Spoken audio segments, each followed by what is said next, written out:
What happens when two powerhouse hosts clash live on television over something that hits too close to home? The air in the studio was heavy with tension as Jeannie Mai faced Sherri Shepherd. Cameras rolled and the audience buzzed with curiosity. What started as a light-hearted reunion turned into one of the most uncomfortable moments in daytime TV. Before diving into what happened, don't forget to subscribe and share whose side you're on, because by the end, you'll definitely have one. The interview started normally. Sherri welcomed Jeannie warmly, and they hugged as the audience clapped. The two had known each other for years, both having strong careers in entertainment and having faced their share of public challenges. Their friendship appeared genuine, one that had survived storms and grown stronger. Sherri began with simple questions about Jeannie's projects, her fashion brand, and motherhood. Jeannie was lively, expressive, full of humor, keeping everyone entertained. But then Sherri shifted her tone. Her expression grew serious, her voice probing. She brought up Jeannie's recent podcast comments about forgiveness after divorce, a sensitive subject everyone knew about. Jeannie's divorce had been messy and public, full of accusations. Sherri asked what Jeannie meant when she said forgiveness could be used as a weapon to avoid accountability. Jeannie paused, her smile fading slightly.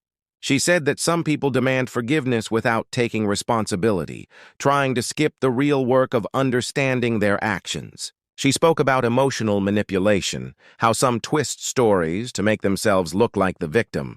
The crowd quieted, realizing this was no longer small talk. Sherri nodded but looked unconvinced. She interrupted, saying forgiveness was about freeing yourself, not about the other person. She talked about her own divorce, saying she forgave her ex to move on and not live with bitterness. Holding on to anger, she said, was like drinking poison and expecting the other person to die. Jeannie's jaw tightened. She clarified she wasn't talking about clinging to anger, but about how people misuse forgiveness to escape consequences.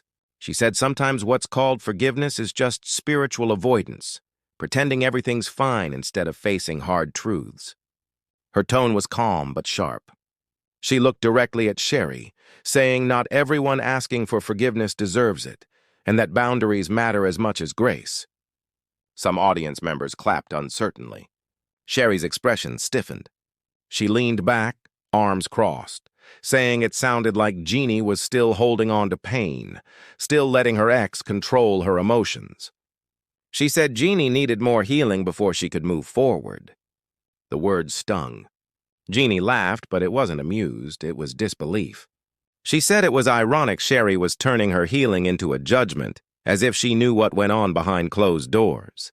Jeannie pointed out Sherri had her own struggles, her own divorce, her own pain.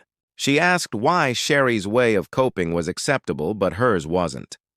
Sherri raised her voice slightly, saying she wasn't attacking but helping Jeannie see she was stuck in her pain. She said Jeannie focused too much on being right instead of reflecting on her role in the breakup. The audience gasped. The warmth of the interview had completely vanished. Jeannie sat upright, her voice firm.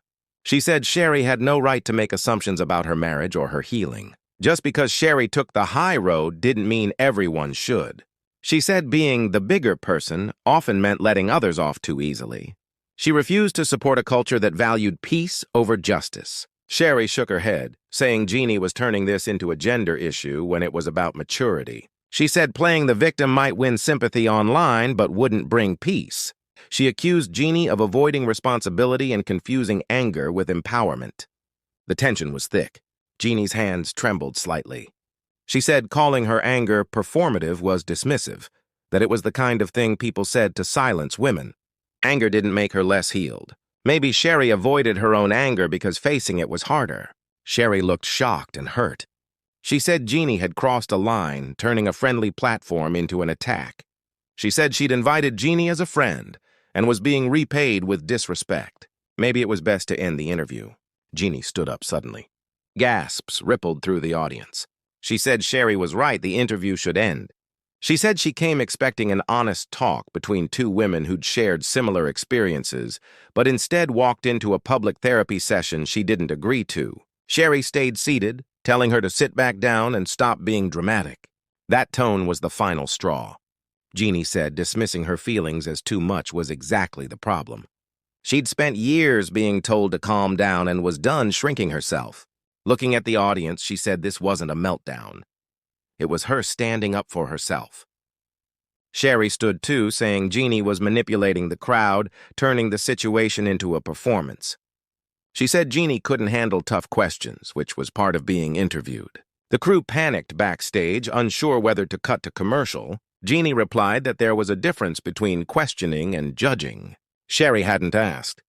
She'd accused. Sherri threw up her hands, saying she'd always supported Jeannie privately and publicly and didn't deserve this treatment. Jeannie, holding back tears, said Sherri had just broken that trust by mentioning private talks on air. It showed how little Sherri valued her boundaries. Sherri insisted Jeannie was projecting her trauma onto their friendship, seeing betrayal everywhere. She said Jeannie was pushing people away and would end up isolated if she didn't stop. Jeannie took a step back, saying pretending concern while gaslighting wasn't friendship. Real friends don't humiliate each other on camera and call it love. The room fell silent. Phones came out despite the no recording rule. Sherri looked around, realizing how bad things had gotten. She tried to de-escalate, saying they both cared and needed to talk privately. But Jeannie said Sherri made it public, so she'd finish it publicly. Sherri had wanted this, for attention, for ratings. Jeannie said she'd traded their friendship for content. Sherri's voice broke as she asked Jeannie to stay and show people how real friends resolve conflict. Jeannie said mature women also know when to walk away. She picked up her bag, saying sometimes the healthiest thing was leaving situations that no longer served you. Sherri's expression hardened. She said Jeannie was proving her point, running when things got hard. Jeannie paused, turned back, and said Sherri was confusing endurance with strength. Staying in harm wasn't noble, it was self-destruction. She'd learned the difference between quitting and choosing herself. Protecting peace, she said, was the real work. Sherri shook her head, saying Jeannie was using therapy talk to justify bad behavior. She said Jeannie now saw every disagreement as trauma, every challenge as toxic. Real friendship, she said, meant honesty even when it hurt. Jeannie's voice cracked as she said Sherri had used her platform to attack her under the guise of care. This was planned, she said, meant to provoke her for content. Sherri's face fell. She said she never wanted this, that she only cared and missed how close they used to be before Jeannie became so guarded. Jeannie replied that the old her was naive and easy to manipulate. The new her had boundaries and self-respect. If that made people uncomfortable, that was their issue. Sherri wiped her eyes, saying Jeannie was rewriting history and using this as an excuse to cut her off. Maybe, she said, if everyone keeps letting Jeannie down, the problem isn't them. Gasps filled the room. Jeannie stood frozen, then smiled sadly, saying at least now Sherri had shown her true colors. She said she'd rather be alone than surrounded by people who pretend to care while tearing her down. Better know friends than fake ones. Sherri's face hardened again, saying if Jeannie walked off now, she was proving she couldn't handle real relationships. Jeannie turned back once more, saying choosing peace over performance wasn't weakness. Walking away was her strength. Sherri opened her mouth but couldn't speak. The cameras kept rolling as Jeannie left the stage, the room filled with a mix of applause and stunned silence. Sherri finally told the audience they were going to commercial, trying to steady her voice. She said real conversations could be messy, but even she knew this was more than that.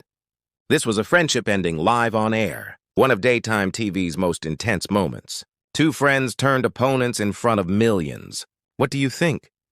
Was Jeannie right to walk away, or should she have stayed and tried to make peace?